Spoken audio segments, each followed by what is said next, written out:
হযরত আবু বকর সিদ্দিকের কথা বলছিলাম। তিনি খতমে নবুয়াতের পক্ষে দাঁড়িয়ে মুসাইলামাতুল কাজ্জাবের বিরুদ্ধে 10,000 সাহাবাদের নিয়ে চলে গেলেন। হুজুর আমার বক্তব্য দিতে লাগলেন, এ নবী অনুসারীরা, এ নবী সাহাবারা, আমাদের জীবন আগে না রাসূলুল্লাহ আগে? এখন যদি আমি আপনাদের জিজ্ঞাসা করি আমাদের জান আগে না আল্লাহ রাসূল আগে, উত্তর কি দেবেন? রাসূল আগে। কেন? এটা যদি আগে না হয় ঈমান তো থাকবে না, তাই তো নাকি? জানের থেকে বেশি ভালোবাসা, এটা তো ঈমান।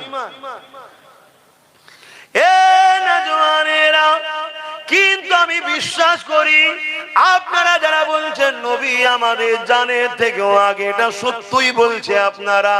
কিন্তু সেই দিনে সাহাবারাও বলেছিল আমাদের জানের থেকে নবী আগে। সাহাবাদের হযরত আবু বকর সিদ্দিক বললেন, দেখো সাহাবারা ইসলাম জুলুম করতে শেখায়নি, আমি তাদের কাছে যাব, তাদের সঙ্গে পরামর্শ করব, মুসাইলামাতুল কাজ্জাবকে বুঝাবো, এ মুসাইলামাতুল কাজ্জাব এমন করে তুমি খতমে নবুয়াতের বিরোধী করছো কেন? আল্লাহ কোরআনে যেখানে বলেছে ওয়ালাকিন রাসূলুল্লাহ ওয়া খাতামান নবী, সেই জায়গাতে কেন তুমি নতুন করে ফিতনা তৈরি করলে? তাই আমি তাকে বুঝাবো, সে যদি বুঝে গিয়ে পরিবর্তন হয়ে যায়, ভাই আমরা কিন্তু লড়াই করব না, আমরা লড়াইয়ের পক্ষে নয়। কিন্তু সে যদি না মেনে আমাদের রাসূলের বিরুদ্ধে চারণ করে, তাহলে বুকের তাজা খুন দিতে হলো দেবো, মুসাইলামাতুল কাজ্জাবের বিরুদ্ধে লড়বো, রাসূলুল্লাহ খতমে নবুয়াতের ঝান্ডাকে তুলে ধরবো।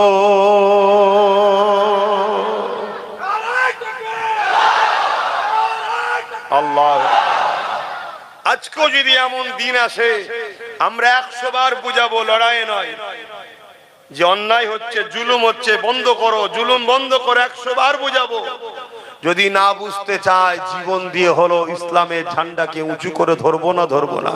হাত তুলে সাক্ষী দেন আলহামদুলিল্লাহ, এই হাত সত্য, আমিও বিশ্বাস করি, এই হাত মিথ্যা নয়। কিন্তু একটা জায়গায় পার্থক্য হচ্ছে, একটু আগে চলুন বলছি।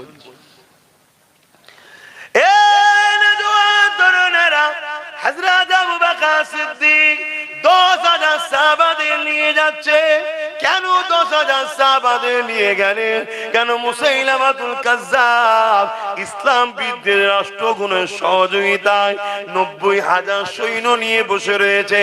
ইসলামের বিদ্বেষী রাষ্ট্রগুণ এমন করে মুসাইলামাতুল কাজ্জাবকে 90,000 সৈন্য দিয়েছে, অস্ত্র দিয়েছে, এবং তার দ্বারা ইসলামের বিরোধী করাচ্ছে। এ যুবকেরা, যেমন বিগত দিন কোন এক চরিত্রহীন নারী মহিলা আমার দেশে এসে ইসলামের বিরুদ্ধে বলছিল, হুকুমত তাদেরকে প্রোটেকশন দিচ্ছে, হুকুমত তাদেরকে সহযোগিতা করছে, এ থেকে বুঝে নিতে হবে হুকুমত আমার নবীর বিরুদ্ধে।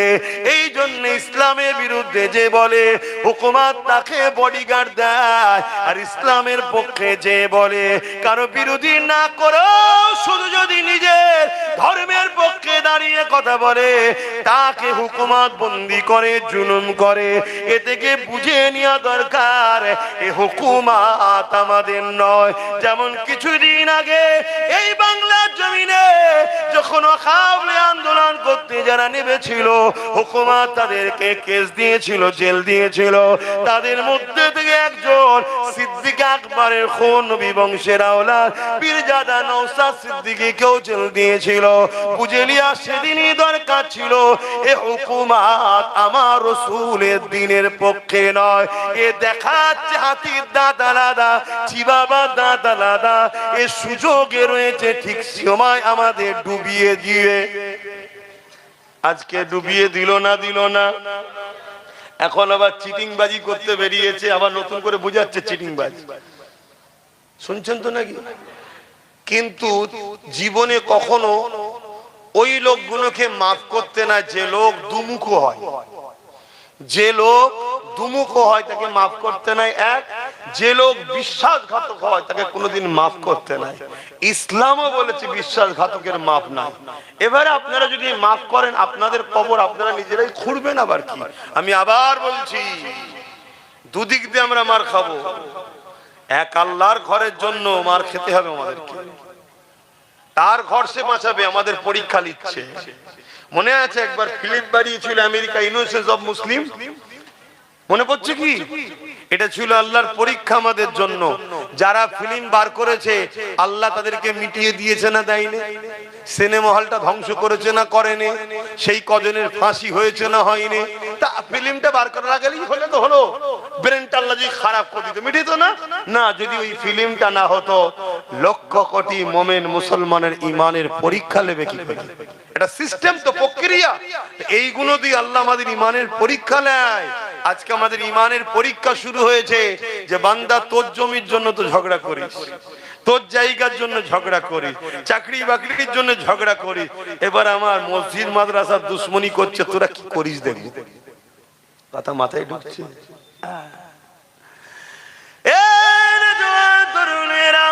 মুসাইলামাতুল কাজ্জাবকে আল্লাহ পাক তো পাগল করে দিতে পারত। মুসাইলামাতুল কাজ্জাবকে আল্লাহ এই কথা বলার আগে জবান তো বন্ধ করে দিতে পারত। না না না, দুনিয়াকে আল্লাহ দেখাতে লেগেছে। মুসাইলামাতুল কাজ্জাব যখন আমার নবীর বিরুদ্ধে বলবে, সাহাবা হুজুররা কি প্রক্রিয়া দেয় এটা দেখে নাও। যুগে যুগে যুগে যারা ইসলামের বিরুদ্ধে, কুরআন নবীর দ্বীনের বিরুদ্ধে হবে, তোমাদেরকে এই রাস্তা অনুসরণ করতে হবে যে রাস্তা হবে সাহাবাদের রাস্তা। কেন নবী আমার জানিয়ে দিয়েছে, আসাবিকান নুজুমি বিআইদিহি ইক্তাদাইতুম হিতাদাইতু।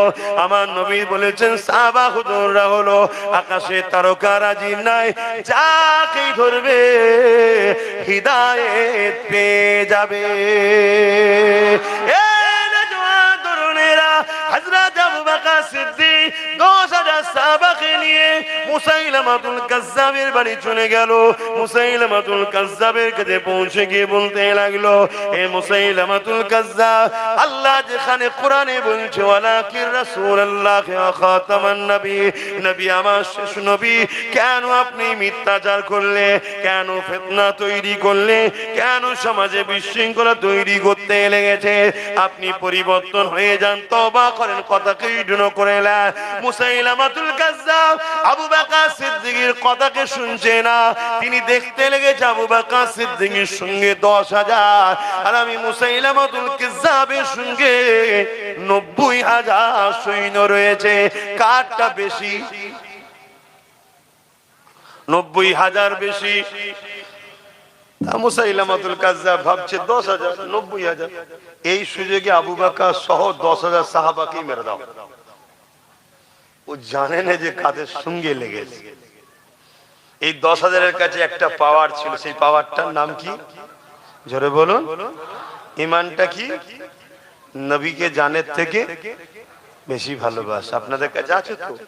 যদি থাকে ইনশাআল্লাহ বিজয় আল্লাহ আপনাদের দ্বারাই করাবে। জোরে বলুন সুবহানাল্লাহ। আপনি নিজেকে চিনতে পারছেন না, কিন্তু আপনার দ্বারা আল্লাহ করিয়ে নেবে, দেখবেন। কিন্তু আজকে এই সমস্যাটা হচ্ছে এর পিছনে একটাই কারণ, সেদিন 10,000 ইমানদার ছিল, আজকে 10,000 যদি এক জায়গায় জড়ো হয় ওর মধ্যে 5,000 গাদ্দার মুনাফিক আছে। ঠিক জায়গায় যে গুলিয়ে দিচ্ছে, এই কি হবে বল দেখিন, যদি উল্টো কিছু হয়ে যায় কি হয়, বাঁচতে পারবো তো? পারবো তো? এই যে মানুষের মধ্যে দ্বিধাদ্বন্দ্ব বেঁধিয়ে দেওয়া, যেটাকে বলা হয় মুনাফিকি। এজন্য রসুল বলেছেন লড়াইয়ের ময়দানে যায়নি যে প্রথম থেকে, তার কাঁদাকাঁদি তবু আল্লাহ কবুল করবে, কিন্তু যে লড়াইয়ের ময়দানে গিয়ে ফিরে আসে আল্লাহ তার তওবাকে আর কবুল করে না। শুনছেন তো? যেমন উহুদের ময়দানে মোট 1,000 লোক নিয়ে নবী যাচ্ছে। কত কত সংখ্যা বলুন? 1,000। এসব ইতিহাসগুলো জানবেন। এগুলো সব মাদ্রাসায় পড়ানো বন্ধ হয়ে গেছে। কেন? মাদ্রাসা সরকারের টাকায় চলে তো। সরকার বলেছে ওসব কিতাবুল মাগাজি টাকাজি পড়াবে না। আর আকসার খারিজি মাদ্রাসা তো পড়ানো বন্ধ হয়ে গেছে। খারিজি মাদ্রাসায় ডাইরেক্ট সরকারের টাকা না চললেও রাত্রিতে সরকারের লরি ঢোকে, আলু ঢোকে, পটল ঢোকে, চাল ঢোকে, মালপানি ঢোকে। এ কথা বুঝছেন তো? আমি এই জন্য খারাপ ভাই, আমাকে কেউ দেখতে পারে না, এই সব কারণে দুনিয়া না দেখে না দেখুক গে যাক, আল্লাহ রসুলের জন্য হক কথা বলতে হবে তো নাকি? তাতে কি রেজাল্ট, কি রেজাল্ট, কি ফাইসাল্লা? ওটা জমিনে হয় না, ওটা আসমানে হয়। আমার কি হবে আগে, ওটা জমিনে ফাইসাল্লা হবে না, ওটা কোনো কোর্ট কাছারি আদালতে হয় না, ওটা ওইখানে হয়, আসমানে হয়। আল্লাহর আরশে ওটা সেটিং হয়। আব্বাস সিদ্দিকীর তকদিরে কি হবে, কথা বুঝে আসছে তো নাকি? অতএব দুনিয়ার কাউকে খুশি করে লাভ নেই, আমাকে খুশি তাকে করতে হবে যিনি দুটো হাত দিয়েছে, জবানে কথা দিয়েছে, যিনি আমার কথা শুনে আমি আসবো, হজ করব। এই এতগুলো লোককে যিনি জড়ো করিয়েছেন তিনি কে? এই দেখেন মুরব্বী বাপ গুণ, আমার দাদুর বয়সের লোক, নানার বয়সের লোককেও জড়ো করিয়েছেন কে? না ও ছোট মতো হুজুর, বড় হুজুর এলে নাই মুরব্বীরা আসতো, চলো বাবা বুজুর্গ লোক এসে, সেটা পচকে মতো ছোট মতো ছেলে এসছে, তারপরও মুরব্বী বাপ গুলোকে কে জড়ো করিয়ে? আবার দেখুন বাচ্চা গুলো জড়ো হয়েছে, কিছু কি বোঝে এখন? তারপরও চলো যে এসে বসে আছে। সবচেয়ে বড় বিষয় হলো যাদেরকে খেলোয়াড়রাও 50 ওভার খেলোয়াড় খেলা বসিয়ে দেখাতে পারছে না, যাদেরকে সিনেমা হলও 2 ঘন্টা ধরে ধরে রাখতে পারছে না লোক, যে যুব সমাজ এত মন যাদের চনমন এক জায়গায় বেশিক্ষণ বসার ছেলেরা নয়, তাদেরকেও ঘন্টা ঘন্টা দাঁড় করিয়ে বসিয়ে রাখে যিনি, তিনি কে? এদেরকে আনা অত সহজ ব্যাপার নয়। এই যে খদ্দের গুলো, যুবক গুলো বসে আছে, ওরে সর্বনাশ, এদের সব সময় পিছনে হাড় আছে, বাঁদরের মধ্যে লাপাই শুধু এখানে ওখানে। খারাপ লিখছো না তো, আমি অন্য জিনিস বুঝাচ্ছি। মানে এত মন চঞ্চল, সিনেমা হল গুলো বন্ধ হয়ে যাচ্ছে, হচ্ছে না হয়নি? তার মানে কিরা যায়নি আর ধর কে 2 ঘন্টা বসে থাকে বলতে কি? 50 ওভারের খেলা বন্ধ হয়ে 50-20 হয়ে গেছে, কেন? কে 50 ওভার দেখবে বলতে কি? তার মানে এত মন চঞ্চল হয়ে গেছে, এত ছটফট করছে, লাফালাফি করছে। সেই ছেলেগুলোকেও আল্লাহ শুকর করে বলছি, আব্বাস সিদ্দিকী যেখানে যায় আমার আল্লাহ হাজার হাজার যুবককে ঘন্টার পর ঘন্টা বসিয়ে রাখে। বলুন মারহাবা, বলুন আল্লাহু আকবার, আল্লাহু আকবার। তাহলে এইটা যিনি করছে, আমি কথা তো তার জন্য বলবো রে বাবা, আমি অন্য কারোর জন্য বলবো নাকি? এবারে তার জন্য বলতে গেলে ফেরাউন তো নারাজ হবে, মুসা নবীর উপর নারাজ হয়েছে না হয়নি? বনি ইসরাইলের উপর নারাজ হয়েছে না হয়নি? তার কথা বলতে গেলে ইব্রাহিম নবীর উপরে নমরুদ নারাজ হয়েছে না হয়নি? ইব্রাহিম নবীর উম্মতদের উপর নারাজ হয়েছে না হয়নি? তার কথা বলতে গেলে ইমাম হোসেন পাকের উপরে এজিদ নারাজ হয়েছে না হয়নি? তার কথা বলার জন্য গরিবের নওয়াজের উপরে তৎকালীন জালিম শাসকরা নারাজ হয়েছে না হয়নি? তার কথা বলতে যাওয়ার জন্য ইমামে আজম আবু হানিফা হুজুরের উপর নারাজ হয়েছে না হয় না? ইমাম সুফিয়ান সাউরির উপর নারাজ হয়েছে না হয় না? ইমাম বুখারীকে নিজের এলাকা ছেড়ে চলে যেতে হয়েছে, এসব ইতিহাস জানেন? ইমাম মালিক হুজুরকে বেতের আঘাত দিত, বেতের আঘাত, সে জাতা বেত নয়, যেখানটা মারবে চামড়াটা উঠে আসবে। আহ আল্লাহ আল্লাহ আল্লাহ, এই আল্লাহর কথা, হক আল্লাহর কথা মানে মানবতার কথা, ইনসাফের কথা, ইনসানিয়াতের কথা, মনুষ্য জাতিকে বাঁচাবার কথা। আরে নামাজ তো ব্যক্তি জীবনের ইবাদত, আমি নামাজ পড়বো আমার লাভ, কথা বুঝে আসছে না? নয় কিন্তু মসজিদে দাঁড়িয়ে জুম্মায় যে খুতবাটা ইমাম দিচ্ছে, মানবতার কথা বলছে, ইনসাফের কথা বলছে, এ বাবা মানুষকে ভালোবাসো, গরিবকে খানা খাওয়া, এটা কি ইসলাম নয়? তো গরিব যদি না হয় তাহলে গোলাম হবে কি করে? সরকার বানাচ্ছে গরিব আর ইসলাম বলছে খানা খাওয়াও, তুমি খাইয়ে দিচ্ছ, তাহলে গরিব থাকবে কোথায়? এজন্য তোমাকে মিটাতে হবে। বুঝে আসছে ইসলামের উপরে রাগটা কেন? তো ভাইরা আমার, মুসাইলামাতুল কাজ্জাবের বিরুদ্ধে হযরত আবু বকর সিদ্দিক যখন বুঝাতে লাগলেন, তাকে পরামর্শ করছে, তুমি এটা করছো কেন, ফিরে আসো, পরিবর্তন হও। মুসাইলামাতুল কাজ্জাব দেখছে আবু বকরের দিকে 10,000, আমার দিকে 90,000, এই সুযোগ ছাড়া যাবে না। আজকেও অনেকে দেখছে, খুব মন দিয়ে বুঝবেন, আজকেও অনেকে দেখছে। পুরো দেশ আমার হাতে, মিলিটারি আমার, স্বরাষ্ট্র দপ্তর আমার, সব জায়গা আমার, অঙ্গরাজ্যগুলো যারা আছে তারাও আমার। কি আমার নয়? ইনি উনার নয়? তো এই সুযোগ মুসলমানকে শেষ করে দে। ওদের না কোনো ক্ষমতা আছে না কিছু আছে, এই সুযোগে ঝেড়ে দেয়। এই শুনছেন কিন্তু জানেন আল্লাহ প্রথম চিটেগুলোকে পরিষ্কার করে দেবে, এটা ঠিক কথা, অস্বীকার করা যাবে না। কিন্তু তারপরে যে কটা ইমানদার সলিড থাকবে ওই কটার নেতৃত্বে এদের যে কি দশা আল্লাহ করবে সব ইতিহাসে আমার নবী বলে গেছে। শুনছেন তো? কোনো টেনশনের নেই তো, কোনো টেনশন নেই। আমি একটা জিনিস বুঝি, এ জানটা দিয়েছে কে, এটা আমি আল্লাহকে দেবো না। যদি কেউ বলে রাখতে পারবেন, জোরে বলুন, কারা আল্লাহর খুশির জন্য দিতে পারবেন? হাত তুলুন। মারহাবা, নারে তাকবীর, নারে তাকবীর। এটাই তো আল্লাহ দেখতে চাইছে, যে জান দিলাম আমি। তুই যদি বলিস দেবো না, ওই আমেরিকার প্রেসিডেন্ট যে ছিল তারও জান কেড়ে নিয়েছে। কি কাউকে বাদ দিইনি? ফেরাউন, নমরুদ, পৃথিবীর রাজা ছিল, বাদ দিছে নাকি? তাহলে জান তো আমি লবো। কিন্তু কেউ যদি খুশিতে আমার রাস্তায় দেয় তারটাও আমি লবো, কিন্তু তাকে নিয়ে গিয়ে আমি জান্নাতে রাখবো। জোরে বলুন সুবহানাল্লাহ। এবারে আপনার ব্যাপার, এটা আমার ডিউটি ছিল, বলে দিচ্ছে আপনাকে। আপনি কি করবেন এটা আপনার ব্যক্তিগত ব্যাপার। আমাদের জন্য যেতে হবে না, আপনাদের ডিউটি আছে। যান। এখানে ওয়াজ করলে মসজিদ অসুবিধা হবে না তো? ঠিক আছে, হ্যাঁ হ্যাঁ ঠিক আছে। তো ভাইরা আমার, কেন আমার একটু দেরি হয়ে গেছে আসতে, কি করব, গাড়ি ঘোড়ার ব্যাপার, গাড়ি ঘোড়া। হযরতে আমার হযরতে আবু বকর সিদ্দিক যখন এই কথা বললেন, মুসাইলামাতুল কাজ্জাব কথা না শুনে ইশারা করলো যে এই সুযোগে 10,000 কে মেরে দাও। আল্লাহ নবীর সাহাবী হযরত আবু বকর সিদ্দিক সঙ্গে সঙ্গে যখনই আচমকা মুসাইলামাতুল কাজ্জাবের বাহিনী হামলা করে দিল, আবু বকর সিদ্দিক আওয়াজ দিয়ে বললেন, নবী সাহাবারা, এ আমার ভাইরা, জান বাঁচানো ফরজ, ডিফেন্সে নেমে যা। এ নওজোয়ান তরুণেরা, 10,000 সাহাবা 90,000-এর মোকাবেলায় ডিফেন্সে নেমে গেছে। কিন্তু 10,000-এর কাছে এমন একটা পাওয়ার রয়েছে, ওই পাওয়ারের কাছে 90,000 বেশি গুণ টিকে থাকতে পারলো না। কিছুক্ষণের মধ্যেই 10,000-এর মোকাবিলার সামনে 90,000 মুসাইলামাতুল কাজ্জাব বাহিনীকে আল্লাহ জাহান্নামী করে দিলেন। আমার নবী সাহাবা ভাইদের মধ্যে থেকে কয়েকজন নিজের বুকে তাজা খুন দিয়ে দিল, কিন্তু রাসূলুল্লাহর খাতমে নবুয়তের ইজ্জত আবরুর হিফাজতের জন্য জীবন দিয়ে দিল।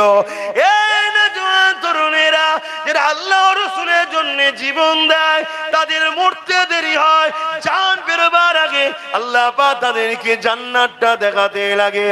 ওরে আমার বান্দার, এটা তোর ঠিকানা। ওই জায়গার দিকে তাকাতে তাকাতে থাকে, এদিকে জানটা বেরিয়ে যায়।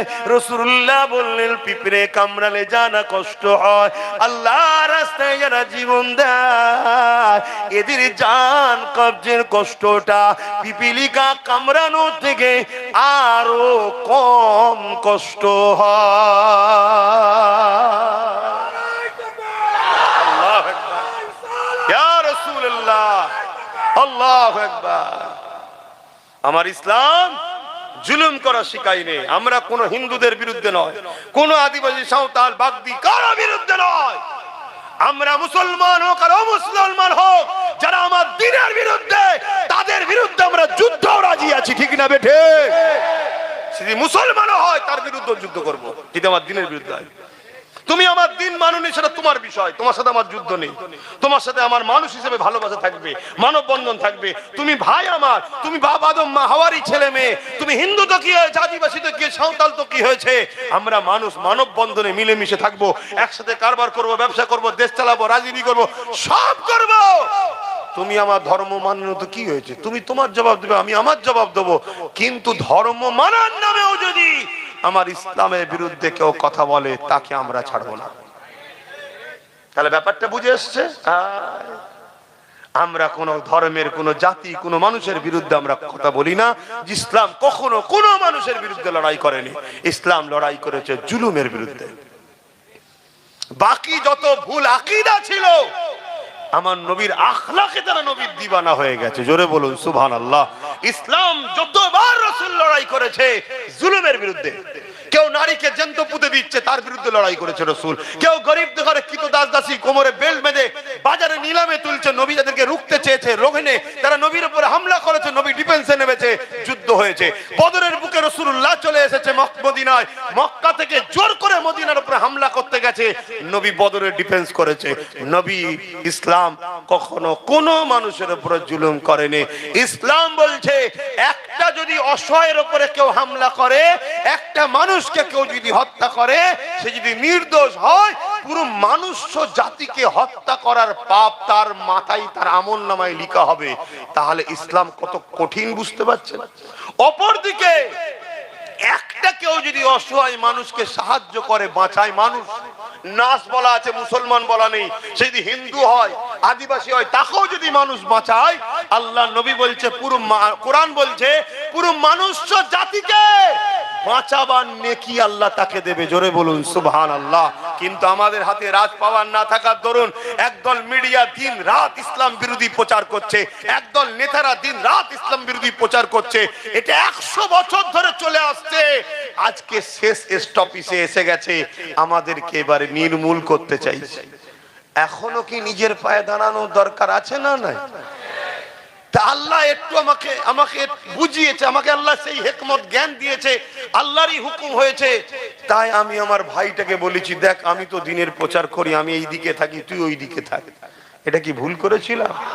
আজকে বলুন তো, এই মুহূর্তে তার সাথে যদি আরো কিছু থাকতো, চেয়ারের একটা পায়া যদি আমাদের থাকতো, তাহলে আজকে বলুন যে আমাদের ঘরে বললো কেন্দ্রের সঙ্গে হাত মিলালো, সে হাত মিলাতে পারতো? কেন এই চেয়ারে সে বসে আছে তো কি হয়েছে, 3টে তার একটা আমার, আমি বলতাম ওঠো, পা খুলে নিতাম, সরকার পড়ে যেত। এইটাই তো আমি বারবার বুঝাচ্ছি আমার কমকে। কিন্তু দুঃখ লাগছে কি জানেন, খুব শিগগিরই দেখবেন এই জালিমরাই যখন কোনোভাবে দেখছে আর মুসলমানকে তো বোকা বানানো যাচ্ছে না, সব জেগে গেছে, ওরা নবী বংশের আওলাদ নওশাদের পিছনে চলে যাচ্ছে, তখন দেখবেন নতুন নতুন ছোট ছোট মুসলিম দল খুলে দেবে, দিয়ে আমাদের মধ্যে এক জায়গায় দিয়ে টুকরো টুকরো করে দেবে। তাহলে আপনাদের ঘরেও তো মজবুত হওয়া দরকার, যে এতদিন এই নতুন গুলো ছিলিস কোথায়, কি ভাবা দরকার আছে না নাই? হ্যাঁ, ভাবতে হবে। এটা প্ল্যান চলছে, আল্লাহর পাকের হুকুম। একটু আগে থেকে অনেক কিছু, আল্লাহ সব কথা বলা যায় না, কিছু কিছু ইশারায় বুঝে যায়, আর সেইগুলো দেখি পরিবর্তে যখন বলে ফেলি পরে হয়েও যায়। কিন্তু সবটাই কার হুকুমে হচ্ছে? আল্লাহর হুকুমে। কথা মনে থাকবে, এটা আমার কোনো কৃতিত্ব নয় ভাই, আমি ছোটখাটো মানুষ, গুনাহগার মানুষ, আপনাদের পীরের আওলাদ, আপনাদের পীর ভাই আপনি। তাই আপনাকে আমি বুঝাতে চাইছি, বাঁচাতে চাইছি। যে জায়গা দিয়ে সে আমাকে হত্যা করছে, যে পাওয়ার দিয়ে আমার দিনকে মিটাতে চাইছে, ওই পাওয়ার আমাকে দখল করতে হবে, নচেত বাপ আর ফিরিয়ে আনা সম্ভব নয়। রাস্তায় নামবেন, কেস দেবে, পিটবে, সব তাদের হাতে। কথা বুঝে আস, এগুলো মাথায় রাখুন। তাহলে অন্যায় দেখলে কি করতে হয়, সাহাবা হুজুররা শিখিয়েছে না শিখায়নি? হ্যাঁ, এটা মাথায় রাখতে হবে। তো সেই সাহাবা হুজুর সিদ্দিক আকবরী ঘরের ছেলে, আজকে তারাও তো অন্যায় দেখলে লড়াই করবে, কি করবে না করবে না? তাই তো মসজিদকে বাঁচাবার জন্য আমার ছোট ভাই সুপ্রিম কোর্টে পর্যন্ত কেসও করেছে। অনেক হয়তো ভাবতে পারে যে আপনি বড় হয়ে ছোটর কথা বলছেন কেন, না ছোট বড়র ব্যাপার নয়। আমি যখন ওই কাজ করতে পারিনি, ও যখন করছে আমার উচিত ওর সাথ দেওয়া। কেন আমি হুজুর মানুষ পাচ্ছি না, ইনি ইমাম মানুষ পাচ্ছে না, উনি মৌলানা মানুষ পাচ্ছে না, উনি মুদাররিস মানুষ পাচ্ছে না, কেউ যখন একজন মসজিদ বাঁচাবার চেষ্টা করছে, উচিত সবার তার পিছনে গিয়ে দাঁড়ানো। এই জন্য বুঝাচ্ছি। অসুবিধা হচ্ছে না? জলসাই বলছি বলে অসুবিধা হচ্ছে না? অসুবিধা হওয়ার ব্যাপার নেই তো। যদি রাজনীতির নেতারা রাজনীতি ছেড়ে দিয়ে ধর্ম মিটাতে নেমে যায়, তো ধর্মগুরুদের উচিত রাজনীতি দখল করার জন্য আগাতে হবে, ঠিক না বেটে? তখন তারা বলবে যে হুজুর মানুষ হিসাব কি করছিস রে বাবা, মৌলী সাহেব হিসাব কি করছিস? তখন আমরা বলবো তোরা তোদের কাজ কর, তাহলে আমরা আমাদের মসজিদে ফিরে যাই। কি প্রত্যেকটা মসজিদে উচিত এই ওয়াকফ নিয়ে আলোচনা করা দরকার, প্রত্যেকটা জলসায় ওয়াকফ নিয়ে আলোচনা করা দরকার, প্রত্যেকটা জায়গাতে আজকে আলোচনা করা দরকার যে এরা রাজনীতির নামে মানুষের রুজি রুটি, শিক্ষা, কর্মসংস্থান, দেশ কি করে নিরাপদে থাকবে, কি করে বারবার সন্ত্রাসরা এসে দেশে হামলা করছে, কেন দিল্লিতে এসে সন্ত্রাস হামলা করবে, তুমি কি ঘাস কাটছিলে নাকি, এর জবাবটা কে দেবে? এ বিষয়ে তোমার খেয়াল নেই কেন? আজকে আমার দেশ বন্যায় ডুবে যাচ্ছে, অবৈধ জায়গাতে কোটি কোটি টাকার বিল্ডিং নির্মাণ হয়ে যাচ্ছে, সেগুলোকে ভাঙার বেলায় তোমাদের চিন্তা নয়, আমাদের কার্ডের পয়সায় তৈরি করো, আমাদের জায়গার মসজিদ ভাঙতে চাইছো। এ থেকে বোঝা যায় তোমরা ক্ষমতার জোরে ইসলামকে মিটাতে চাইছো। তাহলে আমাদেরকে ক্ষমতা তৈরি করে তোমাদের ডিফেন্স করতে হবে, ঠিক না বেঠে? হাত তুলে বলুন ঠিক না বেঠে? এইটা আমি অন্যায় করছি? এখনো জাগো কম নাই, যে ক্ষমতাটা আল্লাহ এখনো রেখেছে হাতে ভোট দিয়া, ওটাও আল্লাহ এদের হাত দিয়ে কেড়ে নেয়। তুই তো কাজের নয়, তোর ব্রেন থাকা অবস্থা ব্রেন না খাটাছো, ব্রেন রেখে কি লাভ? ঠিক তো নাকি? এখনো সময় আছে, যদি না সময় মতো কাজ করো। সেই একটা জায়গায় প্রায় জায়গায় বলেছিলাম, ওই একটা ব্যাংক, ওই একদল লোক পিকনিক করতে গেছে, আর একটা ব্যাংক লাভ মেরে গিয়ে হাঁড়িতে পড়েছে, আর সবে চুলো ধরিয়েছে, তো ঠান্ডা পানি, কলের পানি, ফ্রেশ পানি, খুব ঘুরছে, বেশ ভালো লাগছে, তো আনন্দ করছে। কিছুক্ষণ পরে হাঁড়ি গরম হয়েছে, পানিটা গরম হচ্ছে, বলছে রে কি ব্যাপার, বলছে গরম গরম লাগছে কেন? তারপরেও দেখছে গায়ে তো মেনিয়ে নিচ্ছে, এখনো ঘুরছে। লাস্টে যখন খুব গরম আস্তে আস্তে বাড়ছে, তখন বুঝেছে পানি আমার নয়, কিন্তু চাইছে লাফিয়ে বেরোবার, আর লাফাতে পারছে না। কেন? ওই গরমে আস্তে আস্তে আস্তে শরীরে এনার্জিটাকে কেড়ে নিয়েছে। কাল তুমি চাইবে হয়তো লাভ মেরে বেরোবার, যদি এখনই তুমি লাভ না মারো আর বেরোতে, তোমার এনার্জি শেষ হয়ে যাবে। সময় থাকতে থাকতে কাজ করতে হয়। আমরা ছোটবেলায় শুনেছিলাম ওই কি বলে, খাদ্য সংগ্রহ করতো, পিপিলিকার একটা কি যেন বলে, ফড়িং, হ্যাঁ, খাদ্য সংগ্রহ করতো শীত আসার আগে, কেন সব গাছপালা সব হয়ে যাবে, আরে বরফ পড়ে যাবে। ও ফড়িং কোনো গুরুত্ব দেয় না, ঘুরে ঘুরে ঘুরে ঘুরে ঘুরে বেড়াচ্ছিল, কিন্তু লাস্টে দেখা যাচ্ছে ফড়িং এক জায়গায় চিৎ বাঁধে পড়ে আছে। তা সবকিছু টাইম আছে, ঠিক না বে? ঠিক গো, টাইমটা বোঝো। একবার যদি কেউ তোমার সঙ্গে ধোকা দেয়, বিশ্বাসঘাতক করে, তাকে আর মাফ করতে নাই। আল্লাহ নবী বলেছে, পাহাড় সরে গেছে বিশ্বাস করো, মানুষ পরিবর্তন হয়েছে সহজে বিশ্বাস করো না।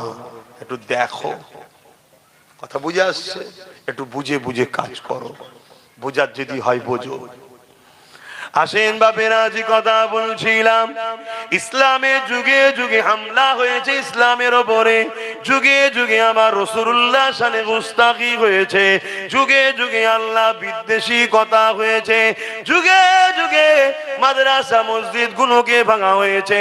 তাদের মধ্যে থেকে একটা হলো চেঙ্গিস খান, যে বাগদাদের উপরে হামলা করে দিয়েছিল, বাগদাদের মাদ্রাসা গুলোকে পুড়িয়ে দিয়েছিল, বাগদাদের লাইব্রেরি গুলোতে পুড়িয়ে দিয়ে হাজার লাখো কিতাবকে জ্বালিয়ে দিয়েছিল, বাগদাদের মুসলমানদেরকে কতল করেছিল, এত মার মেরেছিল, মুসলমানদের রক্তেতে দাজলা বলে একটা নদী আছে, ওই নদীর পানিটা লাল হয়ে গিয়েছিল, 1 লক্ষর উপরে উলামাদেরকে মেরেছিল।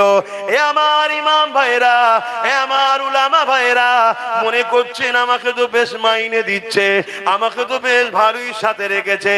না না না, আপনাকে দিয়ে বাকি গুণকে প্রথম মিটানো হবে, তারপরে আপনাকে মিটিয়ে দিয়ে হাতটা পরিষ্কার করে নেবে।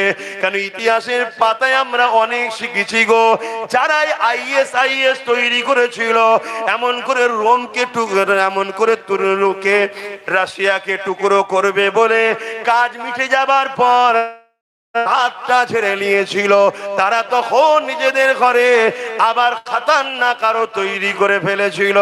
এ যুবকেরা, তরুণেরা, তাই বুঝিয়ে দিয়ে যাচ্ছি, পরিবর্তন হবেন কি না হবেন আপনার বিষয়, আমাকে আল্লাহ ডিউটি দিয়েছে, ডিউটিটা পালন করে যাচ্ছে। এখনো সময় রয়েছে। উলামা ভাইদেরকে বিশেষ করে বলে যাচ্ছি, সর্বপ্রথম জালিমদের টার্গেটের স্থান হলো আলেমদেরকে শেষ করে দিওয়া। কারণ এ জাতি কারো বাপের কথাই চলে না, কারো দাদার কথাই চলে না, এ জাতি যুগে যুগেই চলে আল উলামা ও ওয়ারাসাতুল আম্বিয়া, নবীর ওয়ারিস আলেমদের কথাতে জাতি চলে। তাই উলামাদেরকে কতল করে দাও প্রথমে, তার মানে এদের নেতৃত্ব দিবার আর কেউ থাকবে না, তখন এই জাতি দিশেহারা হয়ে যাবে।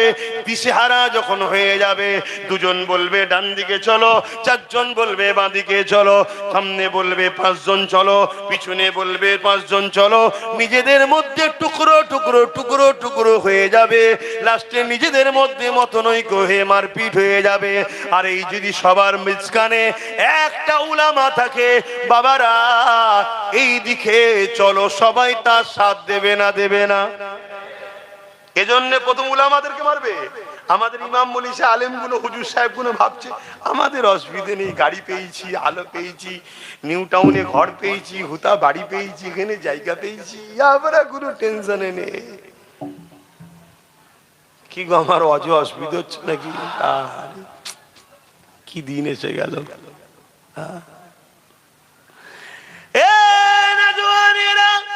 চিঙ্গিস খান এমন করে মুসলমানদের রক্তে দে দাদলা নদী লাল করে দিয়েছে গো। এই দিনে দেখা যায় চিঙ্গিস খান একটা বাগদাদের বড় মাদ্রাসায় হামলা করেছে। মনে রেখে দেন, মন দিয়ে শোনেন, ইতিহাস গুলো মন দিয়ে শুনবেন। এমন করে 300 আলেমকে বন্দি করেছে। এত বড় মাদ্রাসা 300 আলেমকে বন্দি করে ওই তিনটে কাতারে দলভুক্ত করেছে, 100 করে তিনটে কাতারে ভাগ করেছে। আর খোঁড়ার ওপরে চিঙ্গিস খান রয়েছে, তার সৈন্যরা সব দাঁড়িয়ে দাঁড়িয়ে চিঙ্গিস খানকে পাহারা দিচ্ছে। এমন সময় চিঙ্গিস খান জাল্লাদকে হুকুম করে দিল, প্রথম কাতারের উলামাগুলোকে কতল করে দাও। দুনিয়া আমাদেরকে বহুত বাল লুটেছে, দুনিয়া আমাদেরকে প্রচুর কতল করেছে, দুনিয়া আমাদেরকে প্রচুর মার মেরেছে, দুনিয়া আমাদের হাজারো মসজিদ ভেঙেছে, দুনিয়া আমাদের হাজারো মাদ্রাসা ভেঙেছে, দুনিয়া আমাদের লাখো বেটিদের ইজ্জত লুটেছে। এরপরেও শোনো দুনিয়া, আমিনাল লালেরই দিন আজও জিন্দা এবং কিয়ামত পর্যন্তই থাকবে। জোরে বলুন সুবহানাল্লাহ। কিন্তু আমরা যতবার মার খেয়েছি, মনে রেখে দিও, আমাদেরকে সামনে থেকে কেউ মিটাতে পারেনি।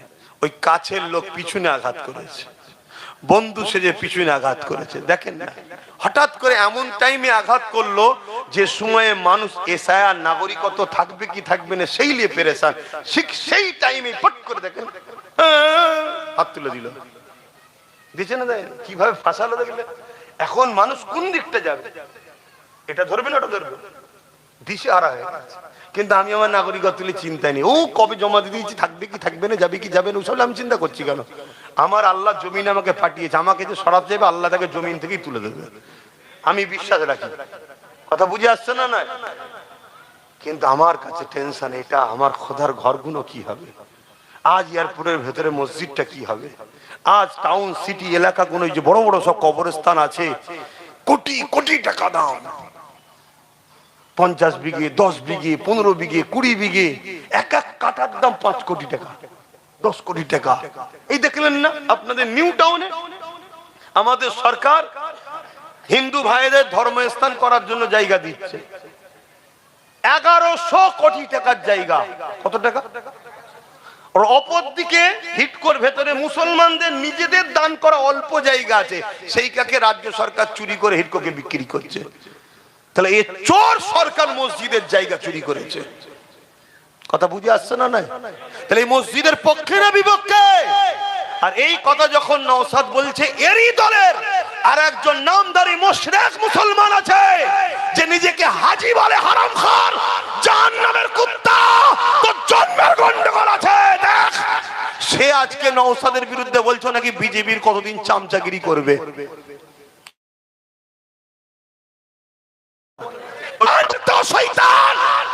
ও কিছুদিন বলেছে না বলেনি, ও আবার বলছে আমি মুসলমান। মুশরিক, একটা মুশরিক যে শিরক করে তাকে মুশরিক বলা হয়। আজকে এই বিষয়ে তার কথা আছে যে হিটকো কেন জমিটা বিক্রি করলো। তাহলে এই সব কটা গাদ্দার এক জায়গায় হয়েছে, এই কথা বুঝছেন না বোঝেন না? আর সেই জায়গায় আপনাদের পাড়ায় পাড়ায় প্রত্যেকটা গ্রামে গ্রামে কিছু কিছু কিছু কিছু মুসলিম এরকম গাদ্দার মুনাফিক রেখে দিয়েছে।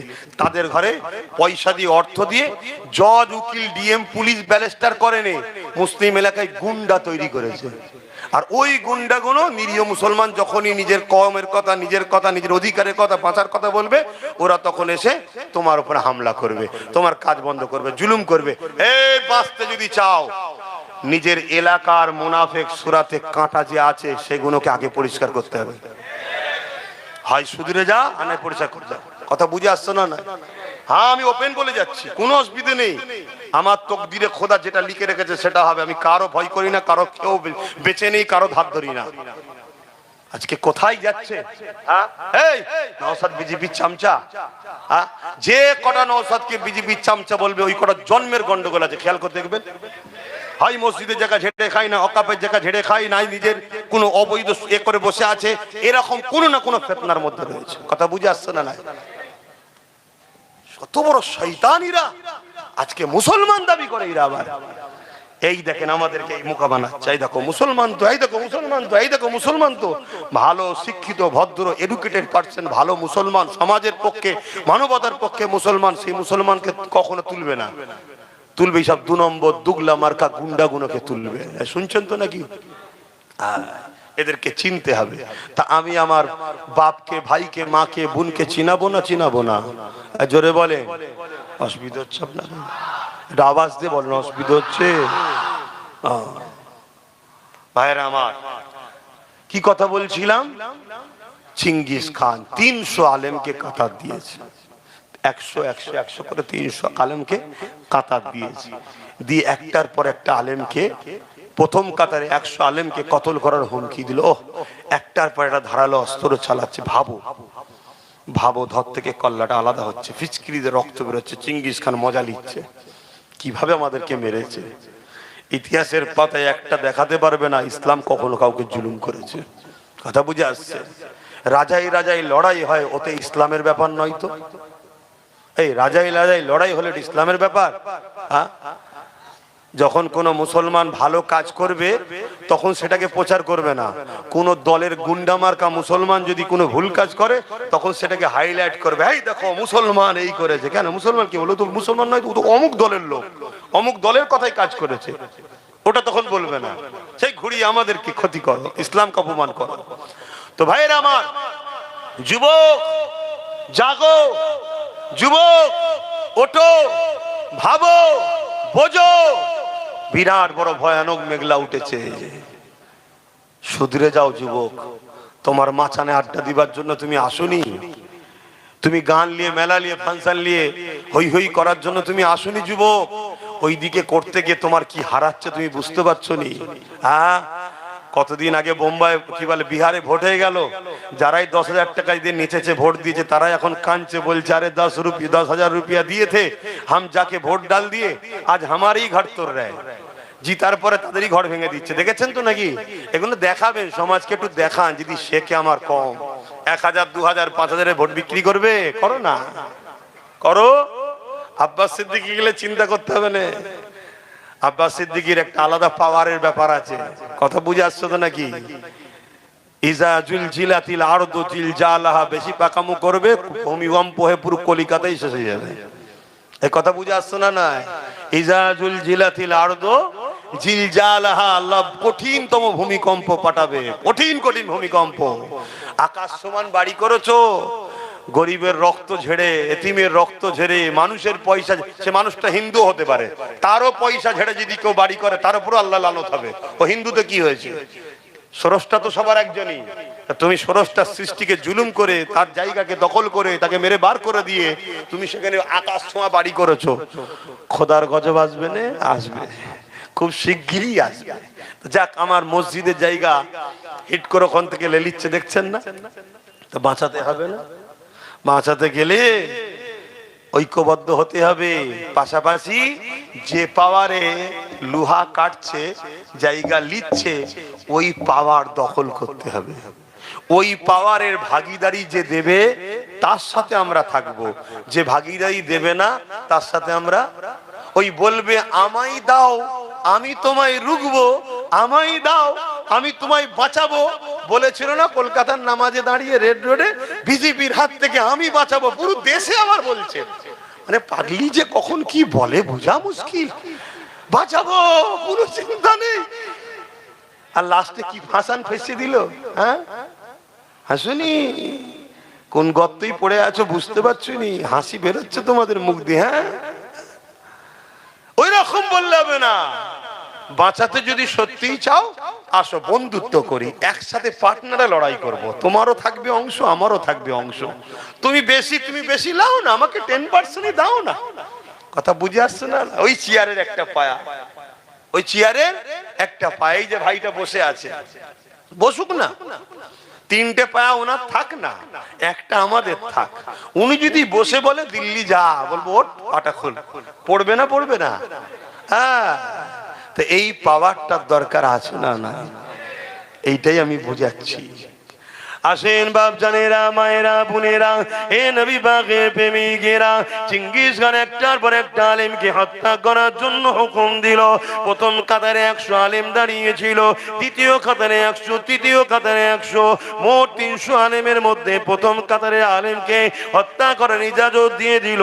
যখনই জাল্লাদ হত্যা করতে লেগেছে, একটার একটা উলামা ধরতে কল্লাখানা আলাদা হতে লেগেছে। ওই প্রথম কাতারে একজন বয়স্ক উলামা ছিলেন, তিনি দ্বিতীয় কাতারে চলে গেলে। চেঙ্গিস খান দেখলো, কিছু বললো না। দ্বিতীয় কাতারে আগে থেকে 100 ছিল, ইনি যখন প্রথম কাতার থেকে দ্বিতীয় কাতারে এলো, 101 জন হয়ে গেল। প্রথম কাতারে 99 জন শহীদ হয়ে গেল। চেঙ্গিস খান দ্বিতীয় কাতারকে হত্যা করার হুকুম দিয়ে দিল। দ্বিতীয় কাতারে আবার যখন কতল হতে লেগেছে, ওই উলামা, বুজুর্গ উলামাটা, বয়স্ক উলামাটা তৃতীয় কাতারে চলে আসলো। দ্বিতীয় কাতারে 99 জন এমন করে শহীদ হয়ে গেল, হত্যা হয়ে গেল। 100 জন হত্যা হয়ে গেল। এমন করে 3 নম্বর কাতারে ওই উলামাটা গিয়ে চলে এলে। চেঙ্গিস খান গিয়েছে, ওই উলামার সামনে বলতে লেগেছে, এ মুরব্বি, এবারে তুমি কোথায় যাবে? প্রথম কাতার থেকে দ্বিতীয় কাতারে চলে এসেছো, দ্বিতীয় কাতার থেকে 3 নম্বর কাতারে চলে এসেছো, এবারে তুমি কোথায় যাবে? কে তোমাকে বাঁচাবে? এবারে তোমাকে মেরে দেওয়া হবে। আল্লাহ পাকের আলেম বান্দা, তিনি কোন রকম ভয় না করে আসমানের দিকে মুখটা তুলে বলছে, আল্লাহ রয়েছে। আরো জোরে বলুন সুবহান আল্লাহ। এ কথা বলতে পারবেন না আপনারা? হ্যাঁ, কিন্তু আপনারা তো এতদিন বলছিলেন বিজেপির হাত থেকে দিদি বাঁচাবে, এই জন্য তো খোদার মার হলো। আল্লাহ সূরা বাকারাতে বলেছে, আমাকে আমার হাবিবকে ছেড়ে যার উপরে বিশ্বাস করবে তার দ্বারা আমি আল্লাহ তোমাদের মিটাবো। আজকে হলো না? হলো না? আমাদের তো সেই দিন ভেবে লিয়া দরকার ছিল, যেদিন বলেছিল কোরআন শেষ হবে আমার উন্নতি শেষ হবে না, সেদিন বুঝে লিয়া দরকার ছিল শয়তান আমাদের নয়। কিন্তু সেই দিনের পরেও যখন তুমি আমি তার সাথ দিলাম, তখন তো বুঝে লিয়া দরকার যে আল্লাহ এর হাতে আমাদেরকে মিটাবে। মিটাচ্ছে। ওবিসিটা শেষ। ওবিসি বোঝো, একটাও মুসলমান আর চাকরি আর ভালো জায়গায় পড়াশোনা করতে পারবে না। মুসলমানের ছেলেরা আর যা একটা দুটো ডাক্তার, উকিল, জজ, ডিএম হচ্ছিল, আর একটাও হবে না। তার 12টা বেজে দিয়েছে। খবরই হয়তো রাখো না। আর যখন আমি কথা বলবো মনে রাখতে হওয়া স্বাভাবিক। একটু খোঁজ লাও, একটু খোঁজ লাও। আব্বাস যা বলছে একটু মিলাও, মিলিয়ে দেখো ভুল বলছি কি সত্য বলছি, একটু যাচাই বাছাই তো করো। যদি ডাইরেক্ট বিশ্বাস করতে নাও পারো, যাচাই বাছাই তো করো। যেই বললেন আল্লাহ আছে, চেঙ্গিস খান রেগে গেছে। আল্লাহর নাম শুনে চেঙ্গিস খান রেগে গেছে। রেগে গিয়ে জাল্লাদকে হুকুম করে, জাগে এই বয়স্ক উলামাটাকে কতল কর। ব্যাস, চেঙ্গিস খানের মুখ দিয়ে যেই হুকুমটা বেরিয়েছে, আমার আল্লাহর খেল শুরু হয়েছে। বলুন আল্লাহু আকবার। প্রথমে এটা দিল থেকে বলে নিন আল্লাহু আকবার। তার মানে আল্লাহ তিনি যিনি সব থেকে মহান। আছে তো নাকি আল্লাহ? সেই ক্ষমতা আছে তো? হ্যাঁ, আল্লাহু সাইয়্যুন কাদির, তিনি তো একমাত্র শক্তিমান। আল্লাহুস সামাদ, তিনি কারো মুখাপেক্ষী নয়, কোন দুর্বল তেনাকে স্পর্শ করতে পারে না। সুবহানাল্লাহ, আল্লাহ সেই পবিত্র সত্তা যে সমস্ত বুরাই, দুর্বল, কমজোর থেকে যিনি পাক পবিত্র। জোরে বলুন সুবহানাল্লাহ। ব্যাস যেই এই কথা বলেছে চেঙ্গিস খান, আমার আল্লাহ পাকের খেয়াল শুরু করে দিয়েছে, ইশারা হয়ে গেছে। আল্লাহর ইশারাতে গাছের পাতাও লড়ে, তাই তো নাকি? হ্যাঁ, ঘোড়া লাফানো শুরু করেছে। তো এমন লাফান লাফাচ্ছে, ঘোড়াকে আর থামাতে পারছে না চেঙ্গিস খান, লাগাম ধরে কোনো ভাবে পারছে না। ওই দৃশ্য দেখতে সব ব্যস্ত। চেঙ্গিস খান কতল না করে দাঁড়িয়ে গেছে। এবারে ঘোড়া ছুট দিয়েছে, ঘোড়া পিছনে এবার তার যত সৈন্য সামন্ত ছিল, সর্দার রাজাকে চেঙ্গিস খানকে বাঁচাবে বলে তারাও ছুটছে, চাল্লাদু অস্ত্র ফেলে দিয়ে ছুটছে। লাস্টে ঘোড়া ছুটছে, লাফাচ্ছে, ইদিক উদিক করছে, একটা সময় ডিসব্যালেন্স হয়ে চেঙ্গিস খান ঘোড়ার পিঠ থেকে পড়েছে, কিন্তু একটা পা ঘোড়ার পা রাখার পাদানিতে জড়িয়েছে, আর একটা পা ঘুরে পড়েছে। এই অবস্থায় চেঙ্গিস খানের কখনো পাহাড়ে পাথরে আঘাত দেয়, গাছে আঘাত দেয়, চেঙ্গিস খানকে ঘোড়া এইভাবে দোদকে দোদকে ছিন্ন বিচ্ছিন্ন করে চেঙ্গিস খান যখন মরে জাহান্নামে ঢুকে গেছে, তারপরে ঘোড়া দাঁড়িয়েছে। বলুন আল্লাহু আকবার, বলুন আল্লাহু আকবার, বলুন আল্লাহু আকবার। জন্মেছি একদিন, মরবো একদিন, যেদিন আমার কপালে আছে সেদিন হব। ঘরে বিছানায় শুয়ে শুয়ে মরার থেকে আল্লাহর হয়ে মরিছি, এটা যদি প্রচার হয়, এটা যদি আল্লাহ কবুল করে, এর চেয়ে বড় সৌভাগ্যবান আর কি আছে? কিসের এত টেনশন, কিসের এত চিন্তা? গুলি দেখছো, বোম দেখছো, বন্দুক দেখছো, ও সব কিচ্ছু দেখে লাভ নেই। তোমার কাছে যদি ইমানের পাওয়ার থাকে, অর্থাৎ নবীর প্রেম ও আদব, তাহলে মনে রেখে দিও, পারমাণবিক বোমাও তোমার কিছু করতে পারবে না। তার প্রমাণ একটা দিয়ে যাচ্ছি, গল্প বলছি না। ওই বাগদাদের জমিনে আমেরিকা হাজার হাজার মিসাইল ফেলেছিল, একটাও ফাটেনি। কেন? বাগদাদের বুকে নবীর প্রকৃত গোলাম 850 বছর আগে চলে গেছে, তো কি হয়েছে? আজও বাগদাদি আছে, বড় পীর আব্দুল কাদের জিলানী আল বাগদাদি আল হাসানি আল হুসাইনি, জোরে বলুন সুবহানাল্লাহ, তিনি রয়েছে। কথা মাথায় ঢুকছে?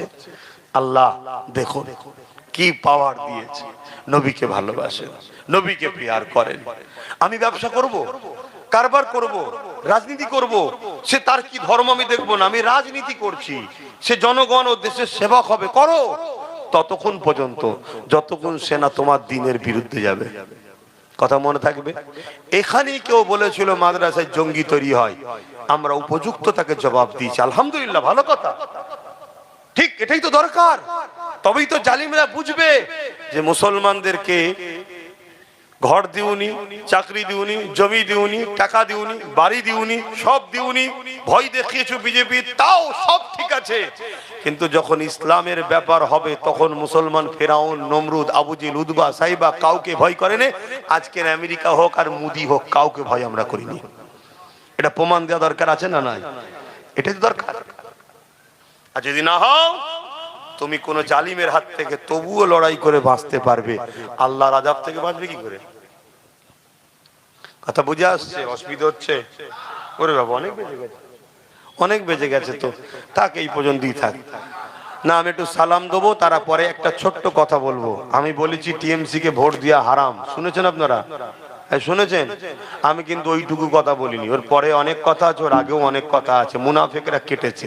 এই পুরো বিষয়টা একটু খুলে বলতে চাইছি, আপনাদের শুনতে অসুবিধা আছে? একটু হাত তুলে বলুন কারা শুনবে। আলহামদুলিল্লাহ। তার আগে একটু নবীকে সালাম দিয়ে নি। ইয়া নবী সালাম,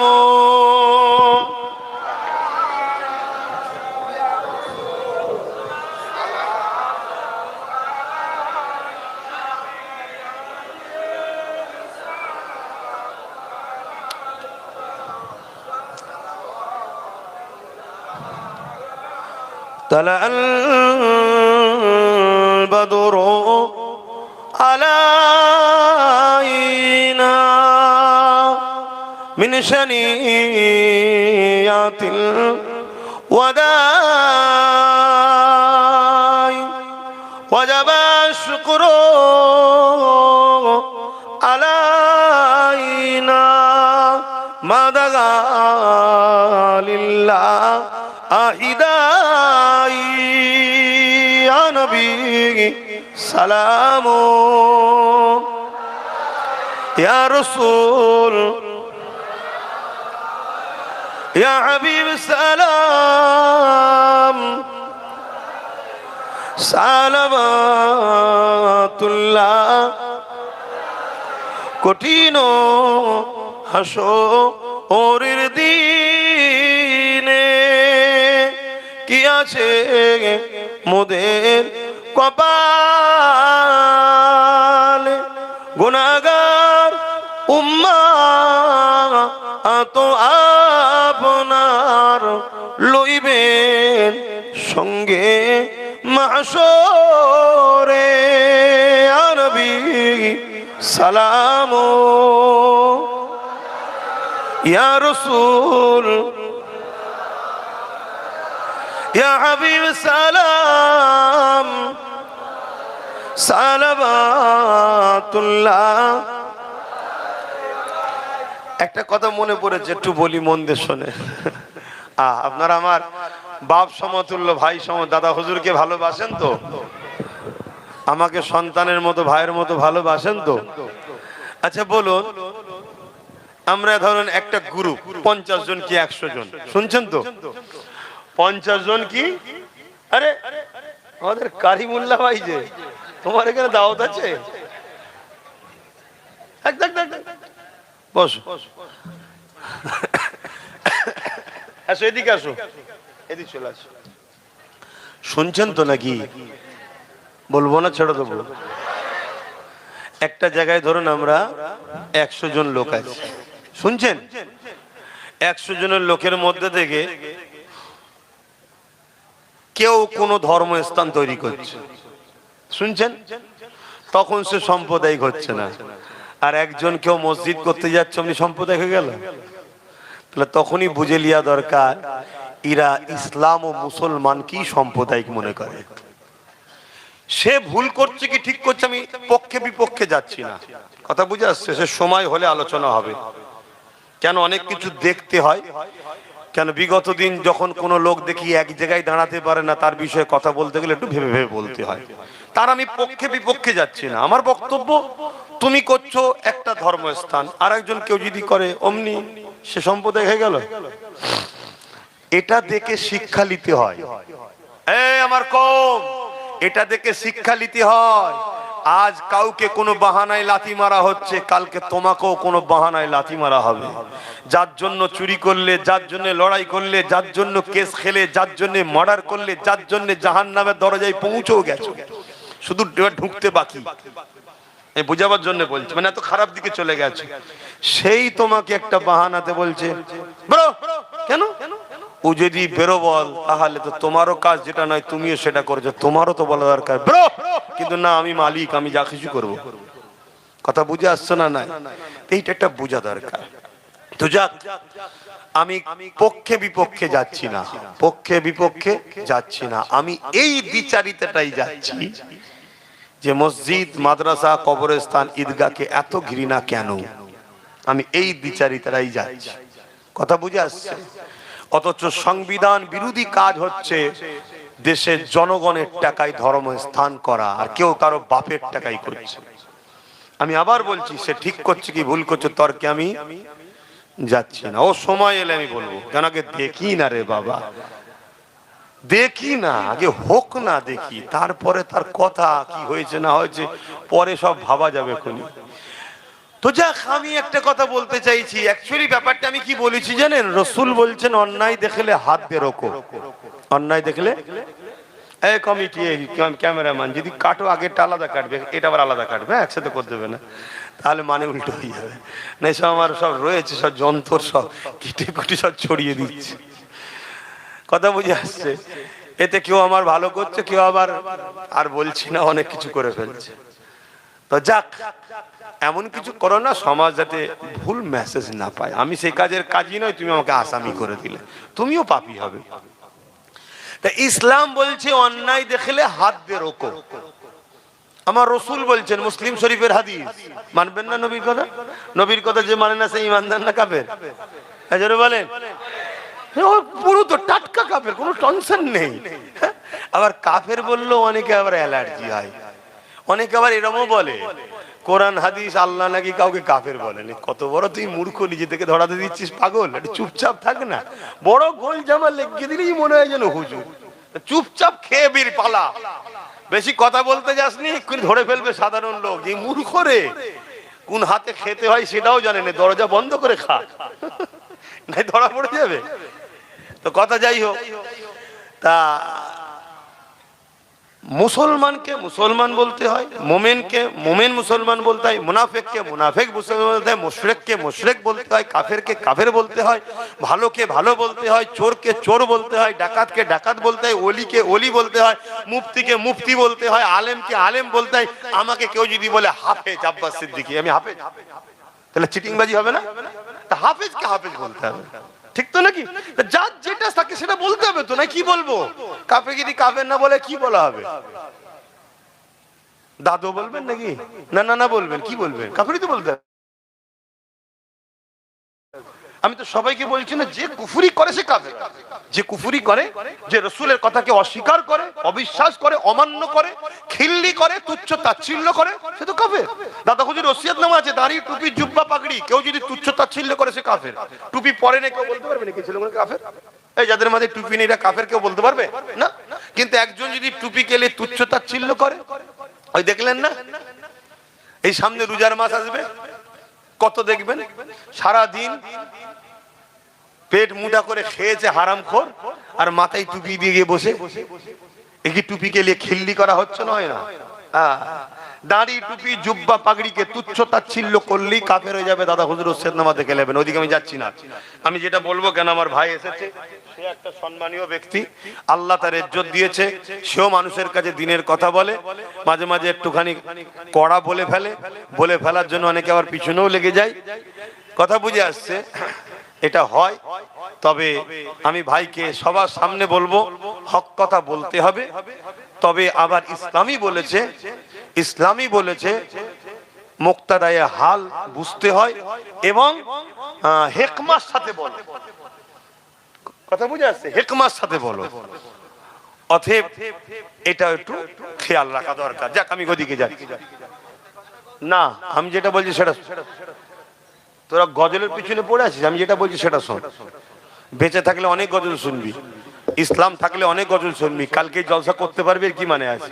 কালকে তো বলতে পারে ইসলামিক কোনো প্রোগ্রাম চলবে না এই দেশে, যে দেশে বলে মসজিদ চলবে না, মাদ্রাসা চলবে না, কাল তো বলতে পারে ইসলামিক কোনো সভা জলসা হবে না। কি করবি? তোদের কি ক্ষমতা আছে বলতে কি না? অতএব কথাগুলো শোনো, কাজ থাকতে থাকতে আগে কোমর বাঁধো, ভিতটা ঠিক করো, তারপরে 10 তলা করবে, 20 তলা করবে, 10টা গজল শুনবে, সব দিন আসবে। কি? হ্যাঁ, নলেজ সিটিতে এখন বিল্ডিং করছি, ভালো তারে ভিত দিচ্ছে, এখন নেই মালপানি কম, কাল এত টাকা এসে যাবে, হয়তো 20 তলা করতে হবে, পয়সা নেই, এই এসে গেছে। কিন্তু তলা যদি এখন কাঁচা হয়ে যায়, তোমার তলাতেই সব ঢুকে যাচ্ছে, ওখানেই হু করে 3 তলার খরচ তলাতে 1 তলাতেই ঢুকে যাচ্ছে। না, আমি হালকা করে করলে হু করে বেড়ে যাবে। তো এইগুলো ভবিষ্যতের কথা ভাবতে হবে, আগে তৈরি করো। তো যাই হোক, আমি যে কথা বলছিলাম, এই সুযোগে নলেজ সিটিরও প্রচারটা করে নিলাম। কি অনেকে বলবে, দেখেছি এই সুযোগে নলেজটা প্রচারটা করে নিল। তো যাই হোক, প্রচার খারাপ তো কিছু প্রচার করিনি, ভালো জিনিসই প্রচার করেছি। তো যাই হোক, আপনার আমার বাপ ভাই হন তো, তাই একটু হাসি খুশি করছি। কি কথা বলছেন? হ্যাঁ, আল্লাহ নবী মুসলিম শরীফের হাদিসে বলছে, অন্যায় দেখলে হাত দিয়ে রুখো, যদি হাতে রুখতে না পারো মুখ দিয়ে প্রতিবাদ করো, যদি মুখ দিয়ে প্রতিবাদ করতে না পারো অন্তর থেকে ঘৃণা করো। সবার দ্বারা হাত দিয়ে রুখা তো সম্ভব নয়, সবার দ্বারা মুখ দিয়ে প্রতিবাদও সম্ভব নয়, অনেকের অন্তর থেকেও ঘৃণা করা দরকার।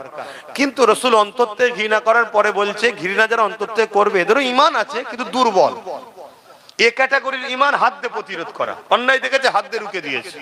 আর দ্বিতীয় স্তরের ঈমান মুখ দিয়ে প্রতিবাদ করা, যদি মুখ দিয়ে প্রতিবাদ করতে না পারে, কমসে কম এইটুকু গুণ যেন থাকে, অন্তর থেকে ঘৃণা করে দূরে সরে যাবে। আর তা না করে যদি কেউ অন্যায়কে সাপোর্ট করে, তার মধ্যে ঈমান থাকবে না। কথা বুঝে আসছে? আবার রাসূল মিশকাত শরীফের হাদিসের মধ্যে কি বলছে, যে জালিম জানার পরে তুমি যদি তাকে শক্তিশালী করার জন্য সহযোগিতা করো, সাপোর্ট করো, তাহলে তোমার মধ্যে ঈমান, তুমি ইসলাম থেকে বেরিয়ে যাবে, রাসূল এই কথা বলেছে, ইসলাম থেকে বেরিয়ে যাবে। যে ইসলাম থেকে বেরিয়ে যেতে ঈমান থাকে, এই কথাটাকে, দুটো হাদিসকে সামনে রেখে আমি আমার ভালোবাসার বাপ মাদের ঘরে বুঝাবার অধিকার আছে না নাই? আমি বুঝাতে গিয়ে কোনো এক জায়গায় বলেছিলাম যে কি, কেন্দ্র সরকার ক্ষমতার জোরে ওয়াকফ কালা কানুন করে মসজিদ মাদ্রাসা দখল করছে। এটা আজকের কথা না, অনেক দিনের কথা। তো সেই জায়গায় আমাদের উচিত, কেন্দ্র সরকার এই আইনটা ঠিক করছে না অন্যায় করছে? জোরে বলুন। রাসূলুল্লাহর হাদিস হাত দিয়ে রুখতে হবে, যদি হাতে ক্ষমতা না থাকে প্রতিবাদ করতে হবে, যদি প্রতিবাদ করতে না পারি কেন্দ্র সরকারকে ঘৃণা করে দূরে সরে যেতে হবে। তা না করে কোনো মুসলমান যদি দাবিদার কেন্দ্র সরকারকে ভোট দেয় তার কি ঈমান থাকবে? তার মানে আমি মসজিদ মাদ্রাসার বিরুদ্ধে, তুমি আমাকে ভোট দিয়ে শক্তিশালী করছো, তাহলে মসজিদ মাদ্রাসা ভাঙি, তা তুমি কি মসজিদ মাদ্রাসার দুশমন নয়? ভোট দিয়ে আমরা তো সাপোর্ট করা, সহযোগিতা করা। রাসূল বললেন যে জালিম হবে তাকে যদি তুমি সাপোর্ট করো, জানার পরে তুমি ইসলাম থেকে বেরিয়ে যাবে। কেন্দ্র সরকার জালিম হ্যাঁ কিনা কথা বলে? সব থেকে বড় জালিম তো আমার মসজিদ মাদ্রাসার উপর আঘাত করছে। এই কথাই আমি কেন্দ্র সরকারকে ভোট দিলে ঈমান থাকবেন, এটা প্রথম বলেছি। বলার পর আমি বলেছি আজকে কেন্দ্র সরকারের বিরুদ্ধে আন্দোলন হবে, আর বাংলা সরকার যদি বলে দিল্লি চলে যাও, এ থেকে কি আমাদের বুঝতে বাকি যে কেন্দ্র সরকারের সাথে সেটিং আছে? এ মসজিদ মাদ্রাসার পক্ষে না বিরুদ্ধে? তাহলে যদি পক্ষে হতো তাহলে বলতো আন্দোলন করো, আমি আছি, তাই তো নাকি? কিন্তু এ বলছে দিল্লি চলে যাও, তাহলে পক্ষে না বিরুদ্ধে? তখন তো আর বলেনি আমি আইন মেনে নিলাম, তাহলে তো আরো বড় ফতোয়া হতো। তখন বলেছিল দিল্লি চলে যাও। তারপর আমি বললাম যদি কেউ বলে কোরআন শেষ হয়ে যাবে, উন্নতি শেষ হবে না, সে কোরআনের পক্ষে না বিরুদ্ধে? আপনারা বলুন এই কথাটা ঠিক বলেছে না ভুল বলেছে? কোরআন কি শেষ হয়ে যাবে? এই জন্য বলে এ ঝাঁটা খাকি মরে জাহান্নামে ঢুকে যাবে, তো কোরআন শেষ হবে না। এ কথা ভুল বলছি নাকি? এ কথা বলা ভুল বলছি? তাহলে এই যে কোরআনের বিরুদ্ধে যে কথা বললো, এটা ঠিক বললো না অন্যায় করলো? এই অন্যায়ের বিরুদ্ধে রাসূল কি বললেন? হাত দিয়ে রোকো। যদি হাত দিয়ে রুখতে না পারো, মুখ দিয়ে প্রতিবাদ করো। যদি মুখ দিয়ে প্রতিবাদ করতে না পারো, অন্তর থেকে ঘৃণা করো। তা না করে কোনো মুসলমান যদি ভোট দেয় তার ঈমান থাকবে? তারপরে এ প্রসাদ খাওয়াচ্ছে, প্রসাদ খেলে ঈমান থাকে? তারপরে আরো অনেক কিছু কথা। তারপরও আমি কি বলেছি জানেন? এসব বলার পরে যদি তোমরা মনে করো যে ডাকাত রুকার জন্য চোরকে দরকার, তাহলে একে বলো ক্ষমা চাইতে। এ আমার দিল্লি চলে যাও বলাটা বলুক অন্যায় করেছে, কোরআন শেষে বলাটা ভুল করেছে, ক্ষমা চাইতে বলো, তাহলে আমি আব্বাস সিদ্দিকী বলবো না। কথা বুঝে আসছে না? নাই কেন? কেউ যদি ভুল করে ক্ষমা চাইলে তাকে তার ওই বিষয়ে কথা বলা যায় কি? কিন্তু যদি ক্ষমা না চাই, এরপরও কোনো মুসলমান যেদিকে সাপোর্ট করে, মানে এর কথাকে সাথ দিল, কোরআন শেষে মেনে নিল, তা তার মধ্যে কি ঈমান থাকবে? একজন অমুসলিম কিন্তু আমার কোরআনের বিরুদ্ধে কথা বলে না, গণতান্ত্রিক দেশে তুমি তাকে সাপোর্ট করতে পারো? কেন? তুমি তাকে নেতা বানাচ্ছ কি জন্য? দেশ ও দেশবাসীর সেবার জন্য, ধর্মের জন্য তো বানাওনি। এটা দুনিয়াদারি। কিন্তু ও যেই বলবে তোমার দিনের বিরুদ্ধে,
করবে, আপনি কার সাথ দেবেন?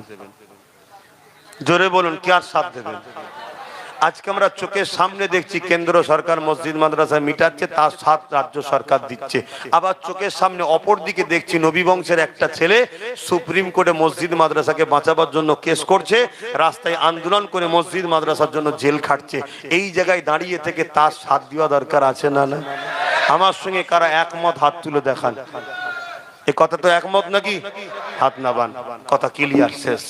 এবারে আপনি এই কথার উপরে থাকবেন না কাল বিক্রি হবেন সেটা আপনি জানবেন, আপনার আল্লাহ জানবেন, আমার জানার আর দরকার নেই। আমার এই পর্যন্ত কাজ ছিল, আমার এই পর্যন্ত কাজ ছিল ইসলাম বিদ্বেষীদের বিরুদ্ধে গণতান্ত্রিক দেশে আমি সংবিধানকে সামনে রেখে আমার যে ক্ষমতা ধারা সেই লাইন অনুযায়ী আপনাকে সেই রাস্তা দেখিয়ে দিলাম।